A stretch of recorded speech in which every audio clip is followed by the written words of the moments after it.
Mi ex me acosó durante 2 años, hasta que apareció en mi puerta y se encontró con alguien peor que él. Nunca pensé que terminar una relación pudiera convertirse en una condena a largo plazo. Cuando dejé a León, lo hice convencida de que estaba salvándome. No fue una decisión impulsiva ni exagerada. Fue el resultado de demasiadas discusiones que siempre acababan igual, él perdiendo el control, golpeando las paredes de mi apartamento hasta dejar marcas visibles, tirando mi teléfono al inodoro porque no le gustaba a quien le escribía o porque, según él, yo provocaba las peleas. Cuando le dije que se había acabado, no gritó. No lloró. Simplemente me miró y dijo que entendía, que a veces las parejas necesitaban espacio. Para él, no habíamos terminado. Solo estábamos tomándonos un descanso. Ahí empezó todo. Al principio fueron gestos que, vistos desde fuera, podían parecer románticos. Aparecía en mi trabajo con flores, sonriendo como si nada hubiera pasado. Se quedaba esperándome afuera del gimnasio, apoyado en su coche, mirándome entrenar desde el vidrio. Por las noches dejaba mensajes de voz. Al principio eran 5, luego 10, luego 40. Todos decían lo mismo con distintas palabras, que éramos almas gemelas, que nadie me amaría como él, que estaba cometiendo el peor error de mi vida. Si no respondía, su tono cambiaba. Pasaba del amor eterno a la advertencia disfrazada de preocupación. Decía que yo no sabía cuidarme sola. Que el mundo era peligroso. Que sin él iba a arrepentirme. Fui a la policía. Les mostré los mensajes, las llamadas, las capturas de pantalla. Me escucharon con cara cansada y me dijeron que no podían hacer nada mientras no me lastimara físicamente. Que bloqueara su número. Que le diera tiempo. Más tarde intenté conseguir una orden de restricción.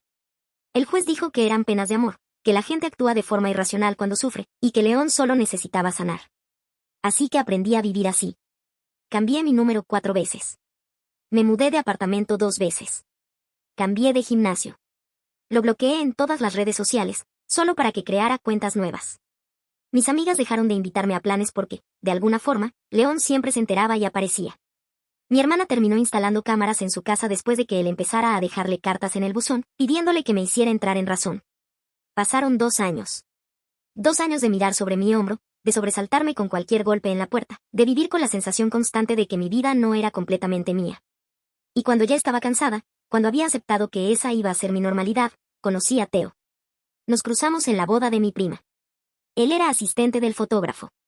Pasamos la noche hablando de películas de terror y del café horrible del salón. No hubo promesas, ni intensidad, ni discursos grandilocuentes. Solo una conversación tranquila. Normal. Y eso, después de todo, se sintió extraño. Seguía esperando que algo saliera mal. Con Teo todo fue lento, casi en silencio. Y no porque él lo exigiera, sino porque yo lo necesitaba así. No publiqué nada en redes, no se lo conté a casi nadie. Después de 2 años viviendo con miedo, la discreción se había vuelto una costumbre. Salíamos a horas raras, evitábamos lugares concurridos y, aún así, cada vez que lo veía llegar pensaba que en cualquier momento algo se iba a romper. Pero no pasó. Teo llamaba cuando decía que lo haría. Si yo cancelaba planes, no se enfadaba ni me hacía sentir culpable. No revisaba mi teléfono, no me preguntaba con quién hablaba, no buscaba dobles sentidos donde no los había. Al principio eso me descolocó más que cualquier arrebato. Estaba tan acostumbrada a justificarme que no sabía qué hacer cuando nadie me pedía explicaciones. Me repetía que era cuestión de tiempo, que todos muestran su verdadera cara tarde o temprano. Observaba cada gesto, cada silencio, esperando encontrar una grieta. Pero Teo se mantuvo igual. Constante. Considerado. Tal vez un poco intenso con sus intereses, pero nada que sonara a alarma. Coleccionaba equipos médicos antiguos. Decía que le fascinaba cómo la ciencia había evolucionado a partir de errores y experimentos brutales. Era raro, sí, pero no peligroso. Todos tenemos aficiones extrañas si uno escarba lo suficiente. Yo misma había desarrollado la manía de revisar cerraduras 2 veces antes de dormir. Salimos así durante meses. Con cautela.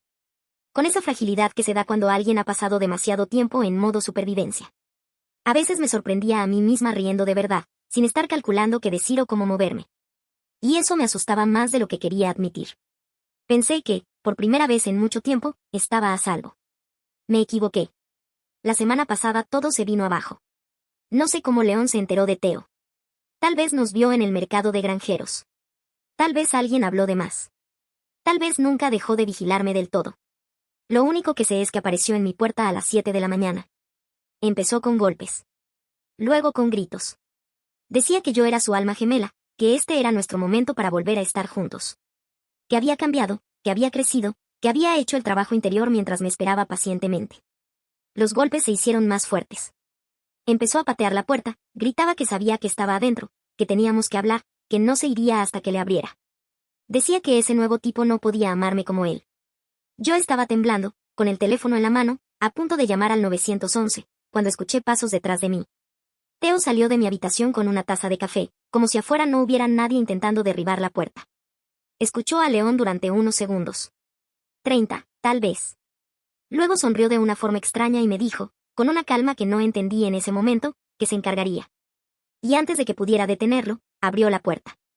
La puerta se abrió justo cuando León iba a dar otra patada. Perdió el equilibrio y entró trastabillando al apartamento, maldiciendo. Se recuperó rápido, como siempre hacía, y levantó la vista con la furia ya preparada. Cuando vio a Theo, su expresión cambió de confusión a desprecio en cuestión de segundos. Empezó a gritarle. Preguntó quién demonios se creía que era, qué hacía en nuestro apartamento. Dijo que yo era su novia, que Theo tenía que irse de inmediato antes de que las cosas se pusieran feas. Yo estaba paralizada, apoyada contra la pared, sin saber si intervenir o salir corriendo. Theo no se movió. Dio un sorbo a su café, con una paciencia que me resultó casi absurda, y dejó que León terminara su discurso. Cuando por fin hubo un silencio, habló con una voz tranquila, demasiado tranquila. Dijo que entendía la confusión, pero que claramente yo había seguido adelante. Que León también debería hacerlo.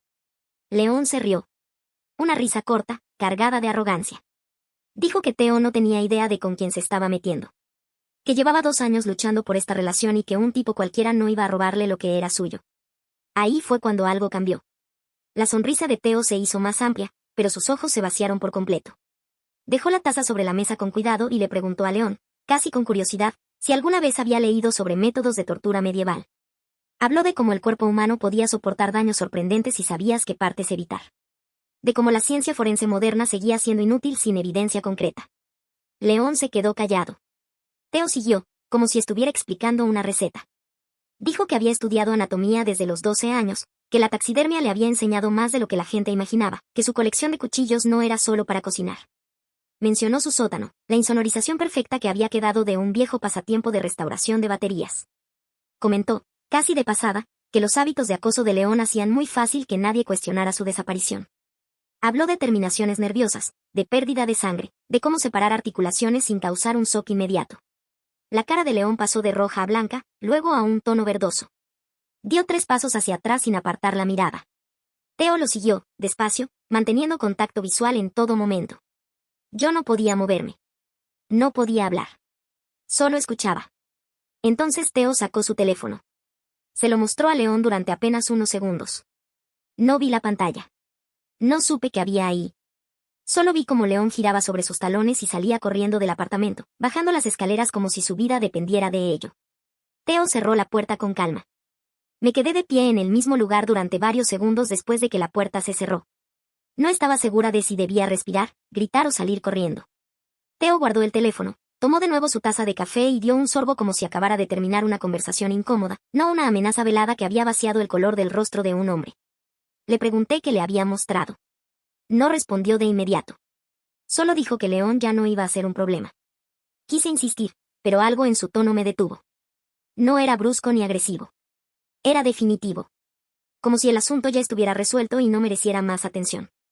Me senté en el sofá con las manos temblando, intentando procesar lo que acababa de pasar. Parte de mí estaba aterrada. Otra parte, la que llevaba 2 años viviendo en alerta constante, sintió algo que no esperaba: silencio. Ese día no volví a ver a León. No llamó. No dejó mensajes. No apareció en ningún lado. A la mañana siguiente recibí una llamada de su madre. Sonaba cansada. Me pidió disculpas por todo, dijo que León se iba a mudar a otro estado, que necesitaba empezar de cero, que esperaba que ahora pudiera dejarme en paz. No pregunté detalles. No los necesitaba. Y así fue. León desapareció de mi vida tan rápido como había entrado en ella. Nunca supe qué había en la pantalla del teléfono de Theo. Nunca se lo volví a preguntar. Con el tiempo entendí que no quería saberlo. Solo sabía una cosa: después de 2 años de miedo, por primera vez pude dormir sin sobresaltos, sin revisar la cerradura 3 veces, sin saltar con cada ruido en el pasillo. Theo nunca volvió a hablar del tema. Y yo tampoco. Tal vez no era el héroe que había imaginado necesitar. Tal vez no era completamente normal. Pero esa mañana, Cuando el caos se fue corriendo escaleras abajo, entendí algo con una claridad incómoda. Por primera vez en mucho tiempo, León había tenido miedo. Y yo, al fin, estaba en paz. No olvides dejar tu opinión en los comentarios, dejar tu like y compartir este video.